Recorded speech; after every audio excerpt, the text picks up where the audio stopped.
Thank you very much, Cathaoirleach.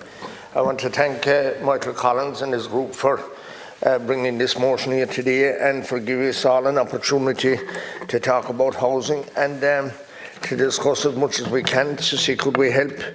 Indeed, this is one of many motions and bills or whatever trying to address the housing, but we do need to really get down to work and see after the people and ensure that everyone has a home.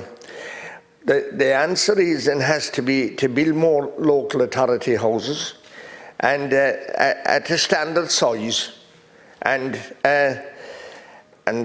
not trying to stop people doing Airbnb. I don't believe that we'll achieve or get any house back from Airbnbs, because the first thing we have to realise is that anyone that's doing Airbnb for more than 7 years, they have planning for that by default, and they don't have to go for planning. And they don't, even the ones that are at it for 3 or 4 years, they don't intend to give back their houses for long-term letting. Vacant houses is another way we could achieve housing. Incentivise the owners to rent them out. There's so many vacant houses everywhere. And do something like giving the house owners 600 tax-free, it was 800, to those who house refugees and Ukrainians. I mean, and that's being paid by the state. The people that I envisage would be renting and paying for the houses themselves and that the landlord could get 600 tax-free. I think that's a laudable way to try to get people to rent out their vacant properties. Planning should be granted to all those who want to build a house for themselves on sites. We have many problems in Kerry with the strict urban generated pressure, that rule, and where people can't access national primary or national secondary routes because of blockages by the department, even though that is access there already. Reduce the VAT on building supplies, Minister, for new houses and repairing vacant properties.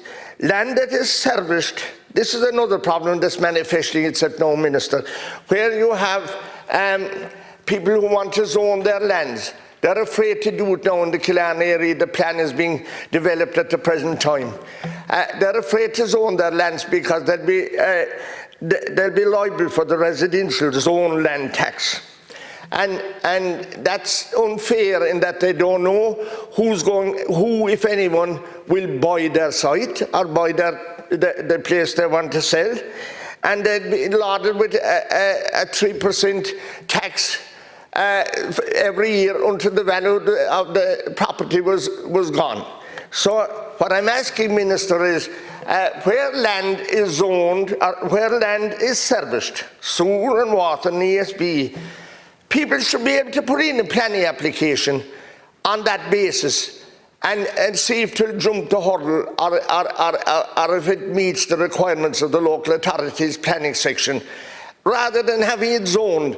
Zoning is complicated and it's made more complicated now by the fact of the residential zone land tax. And it's going to hurt many people, and it's going to hurt our achievements in building houses, because if it's not zoned, as we are, you can't build in it, and if people zone it and don't get someone to purchase it, and builders are having serious problems in accessing money to build the houses, and they must build them now to a turnkey situation and carry the cost of the building of the house from day one until the day it's finished. And that's not fair either, because there used to be stage payments before, and that's not allowed or happening anymore, only for the voluntary housing bodies. How is it working for one section and not for people who want to build a few houses? We always had builders close us around us building 7, 8, 10 houses houses, maybe 20 houses a year in around different towns and villages. That's not happening anymore because those builders can't get off the ground. They have to carry the cost of building the house totally themselves, and that's wrong as well. And the banks are putting so many restrictions. And the other thing, Minister, is we need to, at secondary school level, try to encourage youngsters, boys and girls, to go into the trades, because I honestly believe some of them, it is grand to say go to college and get an education, but we do need people to work on the ground. We do need electricians. We do need bricklayers. We do need plasterers. We do need carpenters. And we need to get some incentive or get some advice given to the youngsters leaving secondary school that has worked for them, and to go into those trades and do their apprenticeships and get